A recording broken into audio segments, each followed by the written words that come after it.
საჯარო მოხელეთა მომზადების სკოლის შექმნაზე რატი ბრეგაძეც იზრუნებს. ის განათლების საერთაშორისო ცენტრის აღმასრულებელი დირექტორის მოადგილე დაინიშნა.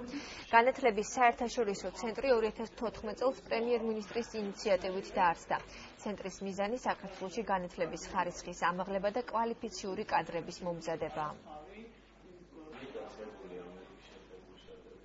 ეს სკოლა იქნება მიმდინარე რეფორმის, საჯარო სამსახურის რეფორმის ინსტრუმენტი და იქნება ის ინსტრუმენტი, რომელიც განსაზღვრავს შემდგომში, როგორც მოქალაქეებისათვის მაღალი ადმინისტრაციული სერვისის მიწოდებას, ასევე თვითონ სისტემა, რომელიც დაცულად და პერსპექტიულად აგრძნობინებს საჯარო მოხელეს როგორც სახელმწიფო კადრს. ჩვენ უკვე შევთანხმდით, ასე ვთქვათ, იმ ძირითად სტრატეგიაზე, რომელიც ექნება საჯარო მოხელეთა სკოლას და მისი მთავარი მისია იქნება ის, რომ საჯარო მოხელეთაგან ჩამოყალიბდეს ერთიანი გუნდი, რომელიც დაფუძნებული იქნება სახელმწიფოებრივ აზროვნებაზე, მაღალი ხარისხის საჯარო მომსახურების გაწევასა და თითოეული საჯარო მოხელის მაქსიმალურ დაცულობასა და განვითარების შესაძლებლობაზე.